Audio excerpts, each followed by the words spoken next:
Okay जी नाज़रीन, मां तव्हांजो मेज़बान ज़ाहिद राजपुर ऐं असां मुख़्तलिफ़ टॉपिक ते मुख़्तलिफ़ माण्हुनि सां, सहाफ़ियुनि सां, अदीबनि सां, शाइरनि सां ऐं समाज सुधारकनि सां ॻाल्हि ॿोल कंदा रहंदा आहियूं। ऐं असांजो अॼु जेको वक़्तु मौज़ू आहे उहो आहे नौशहर फ़िरोज़ शहर जा मसइला। छाकाणि नौशहर फ़िरोज़ शहर त थी वियो आहे पर अञा ताईं हिनखे ज़िले ते 30 साल थी विया आहिनि, पर नौशहर फ़िरोज़ म्यूनिसिपल कमेटी अञा ताईं न थी सघियो आहे।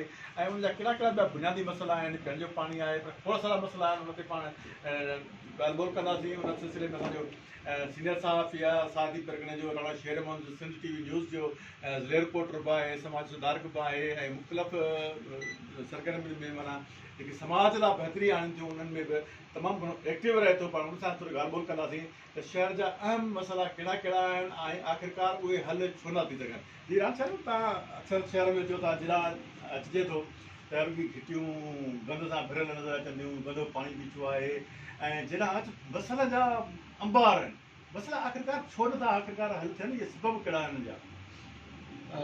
नौशहर फ़िरोज़ सादी परगणे जो उहो इलाइक़ो आहे जेको असां सिंध जी जंहिंखे दिलि चवंदा आहियूं।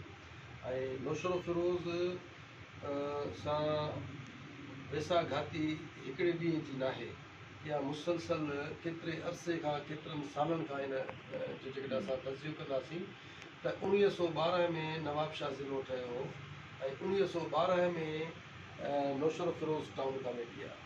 अॼु 2021 हले पियो ऐं 1 सदी खां वधीक जो अरसो गुज़री वञण जे बावजूदि अॼु बि टाउन कमेटी आहे। जॾहिं त नौशहर फ़िरोज़ ज़िले खे 31 साल थिया आहिनि त हीउ ज़िलो थियल आहे ऐं ज़िले जी हैसियत हिन ज़िले हेडक्वाटर वारे शहर नौशहर फ़िरोज़ खे आहे। पर अफ़सोस सां चवणो थो पवे त हितां जा जेके कर्ता धर्ता आहिनि, जेके चूंडियल नुमाइंदा आहिनि, जिन हर दौर में हितां जे माण्हुनि खां वोट वरितो आहे, हर दौर में उहो कुल्हो इस्तेमालु कयो आहे हितां जे माण्हुनि जो ऐं पाण जेके इक़्तिदार जी मंज़िलुनि ताईं पहुता आहिनि, पर उन्हनि हिन शहर जे माण्हुनि जे सुधारे लाइ या इन्हनि शहर जे माण्हुनि जे समाज खे बदिलाइण लाइ, उन्हनि जी फलाह ऐं बहबूद लाइ को बि अहिड़ो अमली तौर ते कमु न कयो आहे। त शहर जो कहिड़ो अहम वॾो मसइलो आहे?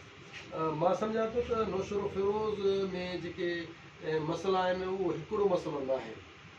जीअं तव्हां ॻाल्हि कई त टाउन कमेटी खे जेकॾहिं म्यूनिसिपल कमेटी जो दर्जो मिले आहे त उनजी बजट में इज़ाफ़ो थिए आहे, उनजी आबादी जीअं मुसलसल वधी रही आहे, उन्हनि जे माण्हुनि खे सहूलियतूं मिलनि आहे, जेके बुनियादियूं ज़रूरतूं आहिनि इंसान जूं माण्हुनि जूं उहे पूरियूं थियनि हा।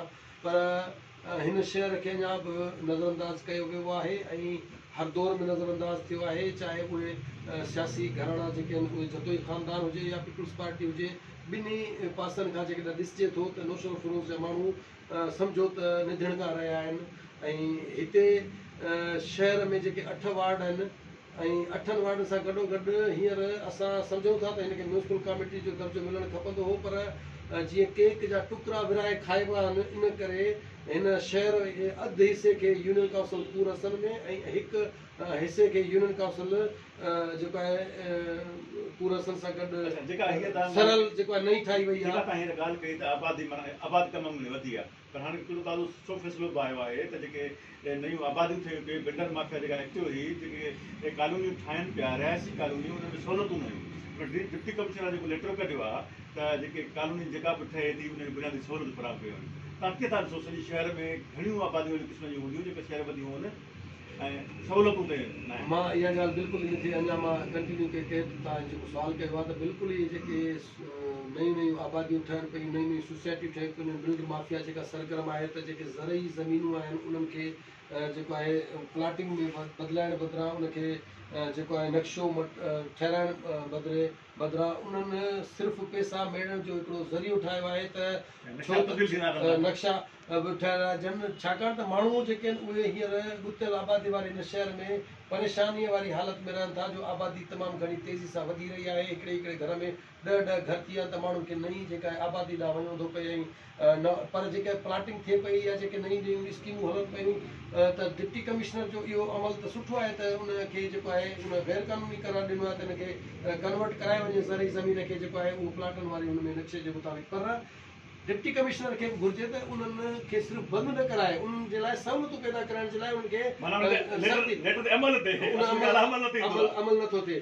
ॿिए पासे जेका तव्हां ॻाल्हि पिया कयो त नौशहर फ़िरोज़ जी सफ़ाई जो जेको रहियो आहे अंसर, इहो सदाईं जेको आहे तमामु घणो पेचीदा मसइलो रहियो आहे। हितां जा जेकॾहिं माण्हू रोडनि ऐं रस्तनि ते एहतिजाज कंदा रहनि था ऐं चवनि था त असांजी सफ़ाई नथी थिए। मां तव्हांखे हिकिड़ी मिसाल ॾींदुसि त सिंध कॉलोनी नौशर फिरोज जो हू इलाइक़ो आहे जिते हर हफ़्ते जेको आहे गोॾे जेॾो पाणी जेको आहे रोडनि ते निकिरी अचे थो, छाकाणि त उनजो ड्रेनेज सिस्टम तबाह लॻो पियो आहे।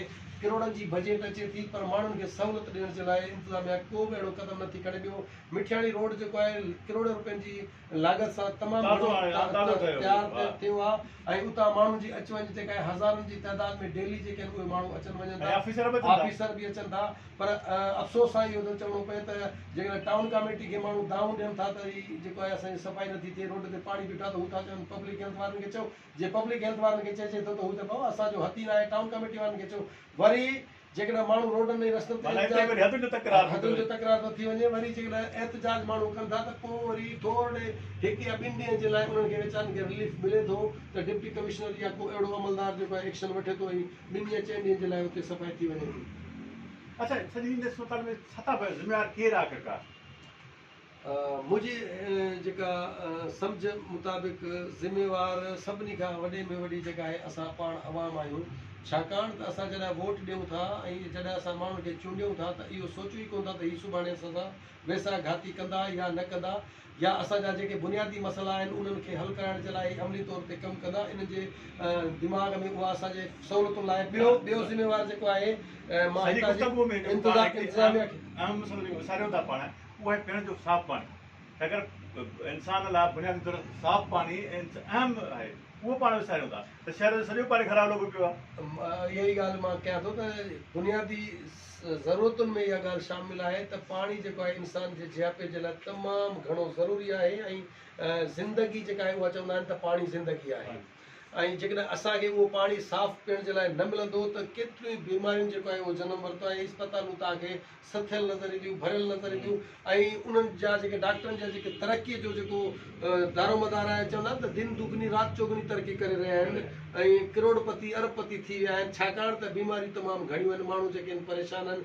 सरकारी अस्पताल जी हालत तव्हांखे ख़बर आहे त 31 सालनि खां वठी करे गुज़री विया पर उनखे अञा ताईं ज़िले जो दर्जो कोन मिलियो आहे। थोरे जो MNA MPs जेके वाइदा कया, चूंडियल नुमाइंदनि असेंबलियुनि में स्पीचिस कयूं, वॾे वज़ीर वाइदा कया, सभिनी जे बावजूदि उहा ज़िले अस्पताल खे दर्जो न मिलियो आहे। ॿियो जीअं तव्हां ॻाल्हि कयो था त पाणी पीअण जो जेको आहे जर जो पाणी असांजो ख़राबु थियल आहे ऐं हितां जा हज़ारे माण्हू रोडी केनाल 4 किलोमीटर पंधु करे ऐं उतां पाणी भरण ते मजबूर आहिनि, छाकाणि त रोडी केनाल जे कप ते लॻल जेको नलका आहिनि उहो पाणी जेको आहे सुठो आहे ऐं हितां जो जर जो पाणी ख़राबु थियल आहे।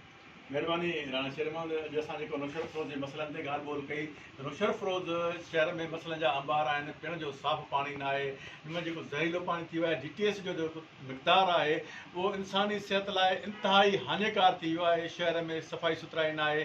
चवंदा आहिनि त सोच जो दारोमदार जेको आहे सो सफ़ाई ते हूंदो आहे। जेतिरी सफ़ाई हूंदी ओहिड़ो ई सोच में इंसान जी पैदा थींदी, पर हिते जॾहिं घर मां निकिरिजे थो त हर तरफ़ ताईं गंदगी नज़र ईंदी त आख़िरकार इंसानी सोच बि गंदी थी वञे ऐं पर मसाला जेके आहिनि हल थियण जो नालो नथा वठनि। कंहिं ॿिए शो ते पाण वरी बि तव्हां सां मिलंदासीं, पर जेकॾहिं तव्हांखे असांजो प्रोग्राम वणे थो ऐं असांजूं ॻाल्हियूं तव्हांखे वणनि थियूं त प्लीज़ महिरबानी करे असांजे इन चैनल ज़ाहिद राजपुरा खे सब्सक्राइब करणु न विसारींदा।